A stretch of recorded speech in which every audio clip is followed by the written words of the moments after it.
Tonight's story begins on an ordinary evening in a small, warm cafe that looks like any other. But before the lights go out, two people who have quietly accepted loneliness as their fate will collide in a way no one saw coming. He is Jordan, the kind of man who blends into the background at work but notices everything others ignore. She is Sophia Mitchell, the CEO everyone respects and fears, the woman people whisper is too old for love. What neither of them knows is that one cruel sentence at the wrong table will change both their lives forever. So stay with me until the end and subscribe now so you don't miss how this story turns out. At Romano's Cafe, the glow of the lamps and the soft music promise a peaceful night. Jordan opens his laptop and pretends he came only to work, though he's really escaping the emptiness of his apartment. At that same moment, Sophia pushes open the glass door, not looking for attention, yet drawing every eye. There is something in her presence that straightens spines, even when she's in simple jeans and a sweater instead of a power suit. And you, watching this video, are about to discover why no one forgets the moment she sits alone in that corner booth. Before the night is over, someone will tell Sophia that her time for love is over, that no man worth anything will ever want her again. And another someone, the quietest man in the room, will have to decide whether to stay silent or risk everything by doing what nobody else dared to do. It may look like just another conversation in just another cafe, but beneath every sentence lie years of rejection, guilt, and fear of trying again. And maybe, as you listen, you'll recognize one of those hidden wounds you carry every day but rarely show. If anyone has ever told you that you are too much or not enough, this story is for you. So leave a like, subscribe, and come with me chapter by chapter. Jordan sits near the window, his cooled coffee forgotten beside his laptop. Lines of code flicker on the screen, a convenient excuse to avoid the silence waiting at home. When Sophia walks in, he recognizes her immediately from the framed photo in the company lobby. In person, though, she doesn't look like a flawless portrait. She looks real, tired, and somehow even more impressive. Tonight there's no expensive dress or sharp heels. Just a woman who seems to be carrying more than her briefcase ever could. She chooses a booth tucked away from the laughter of students and couples sharing dessert.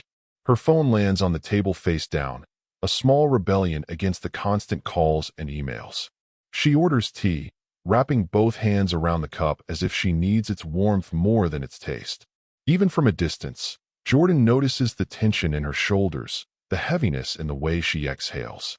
It's the kind of exhaustion that has nothing to do with hours worked and everything to do with battles fought alone. A man in a dark suit appears at the door and scans the room like he owns it. His watch gleams, his tie is perfectly knotted, and his smile never quite reaches his eyes. When he spots Sophia, he walks straight to her table and sits down without waiting for an invitation. Jordan glances up, catching details the man probably hopes everyone will notice. The price of the watch, the confidence in his posture. Something in Jordan's gut tightens, warning him that this won't be a pleasant conversation. At first, he hears only a low murmur blending into the jazz drifting from the cafe speakers. Jordan forces his attention back to the laptop, trying to respect their privacy. He doesn't want to be the guy who listens in on his boss's personal life from 3 tables away.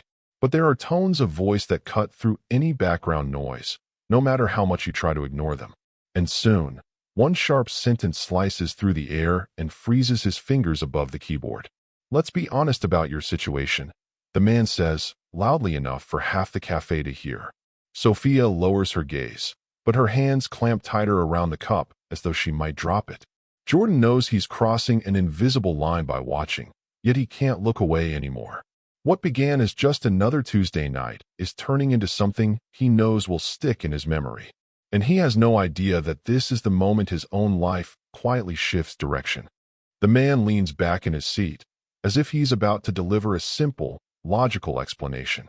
"You're 46, he says, letting the number hang between them like a verdict. For any man who really has options, that's too old. Around them, spoons clink against cups and someone laughs at a joke in another corner. But to Jordan, the cafe suddenly feels smaller, its air heavier. Sophia doesn't argue, doesn't interrupt, doesn't defend herself. She sits perfectly still, her face as composed as it is in high-stakes board meetings. Only the way her fingers dig into the porcelain betrays the impact of his words. Years of training have taught her how to hide reactions, but not how to stop feeling them. Jordan recognizes that discipline because he's worn the same armor himself. The man keeps going, his voice threaded with condescension disguised as honesty. He explains that successful men her age want women in their 30s, bodies that fit neatly into bikinis and future plans. He talks about second families, about fresh starts, as if Sophia were some outdated model on a showroom floor. He tells her she simply can't compete, as though life were a contest she has already lost. Each sentence lands like broken glass across the table, invisible yet cutting deep. Then he turns to younger men and laughs, amused by his own cruelty. "Come on, what 30-year-old wants a woman in her late 40s?" he snorts. He insists they're looking for someone to start a life with, to have kids with, to build a future from scratch. According to him, Sophia is already past all of that, relegated to a chapter that should have ended years ago. Jordan feels anger rise in his chest, mixed with a shame that isn't even his to carry. Finally, the man stands, pulling out his wallet with a casual flick. He drops some cash on the table like he's paying for the privilege of destroying her evening. "You're stuck in the middle," he says. "Not young enough for the men who matter, not old enough to stop caring." Then he tosses out his last piece of poison. "Get a cat. Learn to be okay with being alone." He walks out without a backward glance, leaving Sophia sitting there with only a cooling cup of tea and a room that kept moving as if nothing had happened. Sophia inhales slowly and lifts the cup to her lips, the tremor in her hands now unmistakable. Her posture is still perfect, but her control looks brittle, like glass that could crack with one more blow. She takes a careful sip, sets the cup down, and stares at nothing as the cafe hums around her. Jordan watches her fight to hold herself together the way he's seen her do in conference rooms. Except this time, there are no contracts, no projections, just a woman trying not to fall apart in public. As he watches, old memories he thought he'd buried rise to the surface. He hears his ex-wife's voice again, telling him he was too nice, too predictable, too painfully ordinary. Beige paint, she called him, something nobody ever dreams of having. She wanted thrill, drama, someone with grand ambitions and shiny risks. And 3 years later, Jordan still wonders if reliability is just another word for forgettable. Seeing Sophia absorb that stranger's cruelty with that same forced composure feels like watching himself shrink. It's as if the world has one script for people like them. You are not what others want, so you must be less. He realizes that every time someone repeats that message, it steals a little more space from the soul that hears it. Sophia's white-knuckled grip on the cup mirrors the way he clung to his routines after his wife left. Two different stories, same quiet humiliation. The sensible voice in his head gives its usual advice: stay seated, finish your coffee, mind your own business. It reminds him that this is his boss, that this is dangerous territory, that he has nothing to gain. It whispers that the world has always been unfair and that one man's opinion in a cafe is just another drop in the ocean. It points out that stepping in could embarrass her further or cost him his job. But another voice, tired of watching cruelty go unchallenged, grows louder with every heartbeat. With a small, decisive motion, Jordan closes his laptop, the sound oddly final. He notices that his hands are shaking slightly as he stands up. Every step toward her table feels like a rebellion against his usual instinct to keep his head down. But staying seated now would feel like a betrayal not just of her, but of himself. For once, he chooses to walk toward someone else's pain instead of pretending he doesn't see it. Jordan stops beside her booth, unsure for a heartbeat if he should really speak. A dozen excuses crowd into his mind, offering him neat ways to back out. But the picture of her sitting there, absorbing those words alone, pushes him forward. "Ms. Mitchell," he says softly, "are you okay?" She looks up, and for the briefest instant, her pain is there, raw and unmasked. Then habit takes over, and her professional mask snaps back into place. Recognition flickers in her eyes. "Mr. Harrison, from IT, right?" She manages a practiced smile, the kind she uses when cameras are on and investors are watching. "I'm fine, thank you," she replies automatically, like reading from a script. Jordan knows that script too well, and this time he refuses to accept it. "With respect, you don't look fine," he says, feeling an invisible line snap beneath his feet. The words hang between them, bold and dangerous, but honest. He knows she could brush him off, report him, or freeze him out completely. Instead, she studies him for a long second, measuring whether to push him away or let him in an inch. He holds her gaze, trying to show that he means no harm, only concern. Finally, Sophia exhales and lets the tension in her shoulders drop just a little. "I suppose I'm not," she admits quietly, looking down at her tea. Jordan slides into the seat across from her, surprised by his own audacity. Tonight, basic human decency feels more important than any HR handbook. "I heard what he said to you," Jordan confesses gently. He was wrong. Sophia lets out a breath that sounds like it's been locked inside her chest all evening. "You don't have to do this," she murmurs. "I'm used to it." That sentence hits him harder than any of the insults thrown at her. "You shouldn't have to be used to people talking to you like that," he answers, sharper than he intended. For the first time that night, she looks at him not as an employee, but as someone who refuses to look away. The tension between them softens, replaced by a fragile, awkward honesty. Jordan admits he comes to the cafe several nights a week because his apartment feels too empty. He explains how being alone around strangers sometimes feels easier than being alone in silence. Sophia listens, her fingers tracing the rim of her cup instead of gripping it. She nods, as if he has just put words to something she has felt for years. She tells him about her own house, a 4-bedroom place that echoes when she walks through it. "Some nights, I feel like a marble rattling around in a shoebox," she says with a self-conscious laugh. It's a funny image, but there's nothing funny in the way she says it. The powerful CEO from the company lobby suddenly becomes a woman who doesn't quite belong in her own home. And the quiet IT manager becomes someone she can actually talk to. Jordan opens up more than he ever planned to with his boss. He talks about the day his wife left, about the accusation that he was too predictable, too safe. He repeats the beige paint line, still tasting bitter even after 3 years. He admits that sometimes he wonders if kindness and stability are just nice ways of saying forgettable. Sophia's expression hardens with a fierce, protective anger that surprises them both. "Being kind is not a weakness," she says firmly, almost as if defending herself at the same time. "What's wrong is a world that rewards people who hurt others and mocks those who care." Then, as if something inside her cracks open, she shares her own deepest bruise.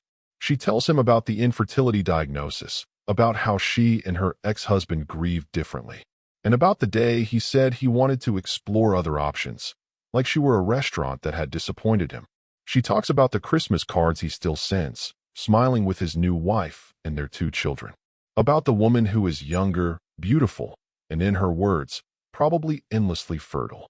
Jordan doesn't offer cliches or promises that everything happens for a reason. He just tells her his ex also remarried, this time to a man with a boat and vacations in places he can't afford. Between their stories, a quiet understanding grows. They have both been told they weren't enough, and both are still here. The cafe slowly empties, lights dimming as the night winds down. A barista wipes tables, glancing at them with the impatience of someone ready to close. Sophia checks the time and says she should go, but her body doesn't move. Jordan echoes that he should leave too, though he isn't eager to face his empty apartment. The air between them is charged with something new and undefinable. Then Sophia breaks the silence with a question she didn't plan to ask. "Jordan, would you like to get coffee sometime?" she says, eyes flicking up to meet his. I mean on purpose, not just running into each other here by accident. His heart stumbles over itself, but he manages to answer calmly that he'd really like that. A genuine smile, small but real, touches her lips and finally reaches her eyes. The next few days at the office feel strangely heightened for Jordan. Every time he passes her office, he remembers the woman in the cafe, not just the CEO behind the desk. Their conversations remain strictly professional, filled with talk of updates, servers, and security patches. Yet there is an undercurrent in every exchange, a shared secret neither names. Until Friday afternoon, when an email pops up with a subject line that makes his pulse spike. The subject is a single word, coffee. Inside, the message is simple. Tomorrow, 10 a.m., Romanos. If you're free, I'm free. Jordan reads the line over and over, barely believing it's real. He replies with a short, I'll be there. Even though his emotions are anything but simple. That night, he falls asleep smiling for the first time in a long while. Saturday morning, he arrives early and orders drinks for both of them. He remembers her routine: tea at night, coffee in the morning. When she walks in wearing jeans and a light jacket, she looks more relaxed than he's ever seen her. "You remembered my order," she says as she sits down, pleasantly surprised. "You're a creature of habit," he answers, and the fact that he's noticed that seems to mean more to her than he expected. Their conversation that morning flows as if they've known each other for years. Sophia tells him what it was like growing up as the youngest of three sisters, always competing to be taken seriously. Jordan shares stories about his small hometown and the expectations he ran from when he left. They trade childhood memories, old embarrassments, and quiet victories like they're swapping secrets. Time slips by unnoticed as they talk. At one point, Sophia leans back and studies him with a thoughtful expression. "That night at the cafe," she asks, "when you walked over, did you plan to do that?" He laughs and shakes his head, admitting it was completely impulsive. He says he just saw someone hurting and couldn't pretend he didn't. She looks down at her cup and murmurs that most people would have ignored it. From then on, their meetings outside work become more frequent. Dinners in quiet restaurants where they can actually hear each other speak. Walks in the park where they talk about fears they never mention in meetings. An afternoon at a bookstore, debating their favorite authors like two teenagers discovering each other's minds. With each encounter, it becomes harder for either of them to pretend this is casual. Inside the office, they perform a careful dance. They are formal in meetings, precise with titles and boundaries. But sometimes their eyes meet across a conference table, and the rest of the world fades for a second. Jordan finds himself looking forward to any project that requires him to step into her office. Sophia, unexpectedly, starts to feel less dread when she sees his name on her calendar. One evening, after a long and draining day, his phone buzzes with a message from her. "My place.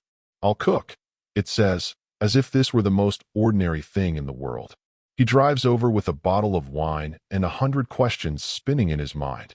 Her house is beautiful but strangely impersonal, as if someone decorated it for a magazine and then moved out. "I know," she says softly when she sees him looking around. "I bought it after the divorce and never really settled in." They eat pasta at her kitchen table, laughing at how surprisingly good it tastes. After dinner, they move to the couch with their glasses of wine, sitting closer than they ever have before. There's a comfortable silence between them that still hums with nervous energy. Both of them know something is shifting, even if neither has put it into words yet. Finally, Sophia breaks the silence.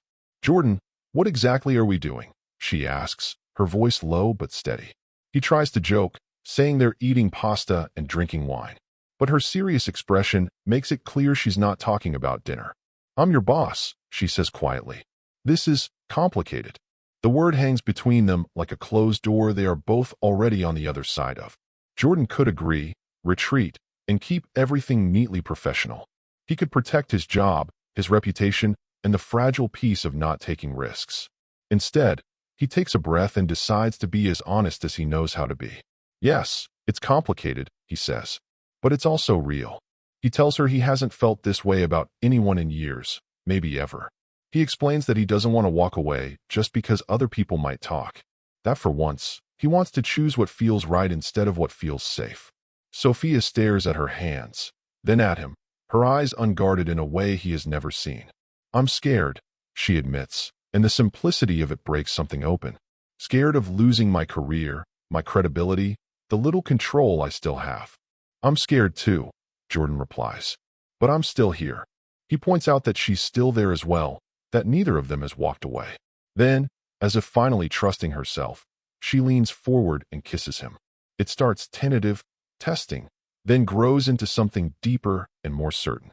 When they pull back, their breathing is unsteady, but the decision has already been made. "Stay," she whispers, the wall between CEO and employee crumbling for good. "Please stay tonight." He nods, knowing that this choice will complicate everything and yet feeling utterly sure. He stays, and in the morning, he wakes up to sunlight in unfamiliar windows and the smell of coffee in the kitchen. For once, he doesn't feel like beige paint. He feels seen. Jordan walks into the kitchen to find Sophia in his shirt, her hair undone, handing him a mug of coffee. She kisses him good morning like they've been doing this for years.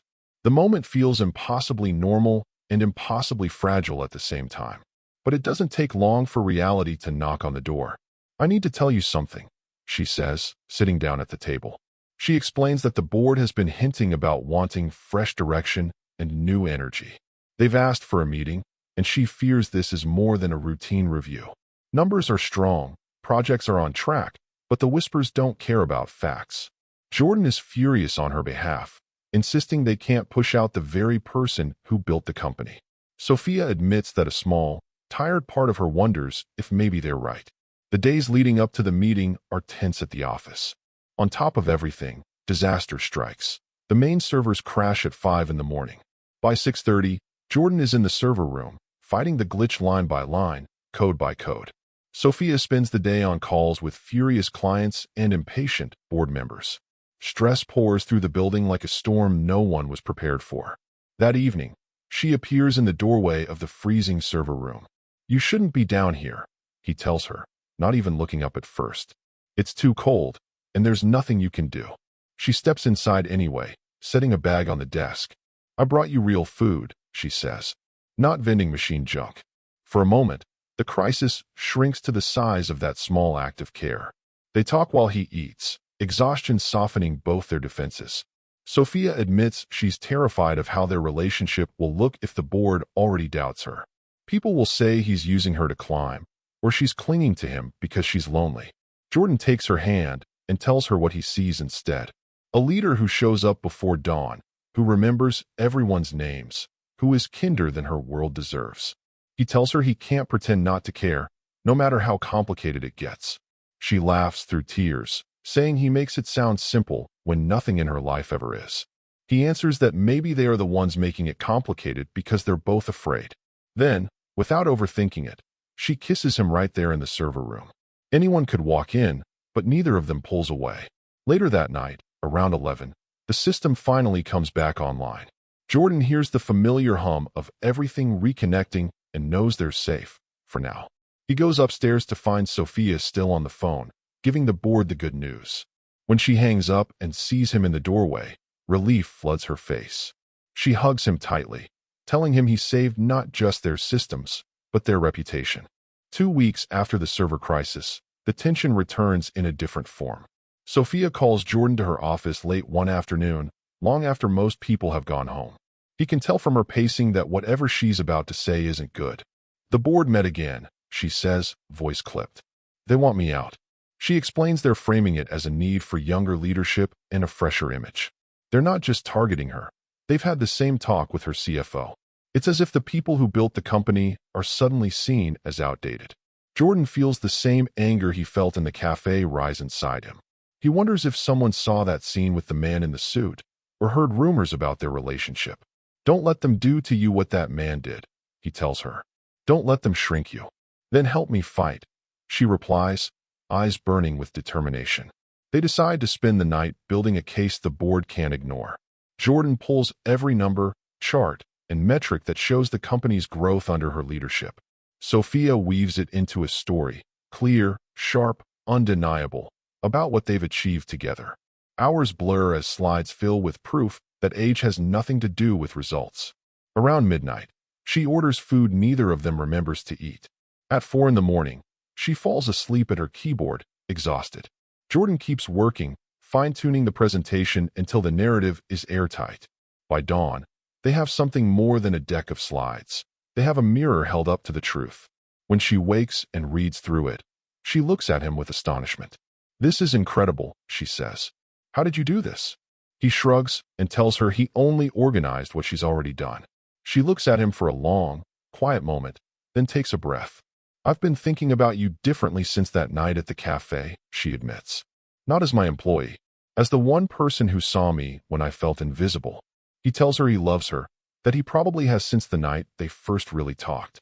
He knows it's dangerous, knows it could complicate everything, but he doesn't take it back. She whispers, "I'm your boss," as if that should change his heart. "You're the woman I want to choose every day," he answers.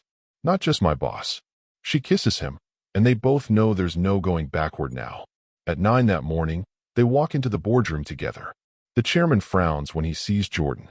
"This is a private meeting," he says. "He's here because I asked him to be," Sophia replies. "He helped me prepare something you need to see." For 40 minutes, she walks them through the data and the story behind it. By the time she finishes, the room is silent, the numbers speaking louder than prejudice. The chairman clears his throat and admits they may have been premature. "You were wrong," she corrects calmly. "And you owe my CFO the same apology." One by one, they back down, unable to argue with reality. When the room finally empties, Sophia turns to Jordan and starts laughing, half in relief, half in disbelief. "We actually did it," she says. "No," he answers. "We did it together." Life doesn't suddenly become perfect after that, but it does become more honest. They go to HR together and explain their relationship, ready to accept the consequences. Policies don't allow a direct report to be romantically involved with their supervisor. So they change the reporting structure. Jordan begins reporting to the CTO instead. People gossip anyway, but they've chosen transparency over secrecy. Anonymous notes appear on his desk, accusations that he's sleeping his way to the top. A nasty email lands in Sophia's inbox calling their relationship unprofessional. It hurts, but they face it together, refusing to let other people's bitterness define them. Jordan keeps doing what he's always done, working hard, solving problems, protecting the company's systems. Slowly, results speak louder than rumors, and the whispers start to fade. Months later, Sophia asks him to move in with her. The house that once felt like an empty showroom begins to fill with books, laughter, and shared routines. At work, he's eventually promoted for his performance, though a few people still mutter that she must have helped. Most, however, congratulate him sincerely, recognizing what he brings to the table. Together, they build something that looks less like a power imbalance and more like a partnership. One evening, Jordan slips a ring box into his pocket, planning an elaborate proposal with candles and music. Before he can set anything up, they're sitting on the couch and she looks at him and says, "I want to marry you." He bursts out laughing, pulling the ring from his pocket and kneeling right there in the living room. He tells her that she showed him that being steady and kind doesn't make him boring. It makes him valuable. She says yes through tears, and the future that once seemed closed suddenly stretches open again. They marry 6 months later in their backyard, surrounded by a small circle of people who truly matter. During the ceremony, Sophia admits she spent years believing she was too old for new love, that she let other people's cruelty convince her she had missed her chance. Then, one night, someone she barely knew refused to walk past her pain and reminded her she was exactly enough. Jordan tells everyone he believed being beige paint made him uninteresting until he chose kindness over silence. They dance as the sun goes down, her head resting on his shoulder. "Thank you for not walking past my table that night," she whispers. "Thank you for staying." He answers that people said they were too old, too broken, too complicated for a fresh start. But they were wrong. They weren't too late. They were right on time, exactly when both were brave enough to try again. If you've ever been told you're past your moment, remember their story. And if you want more stories of second chances, quiet courage, and unexpected love, subscribe to the channel, leave a like, and tell me in the comments which part of this journey spoke most to your heart.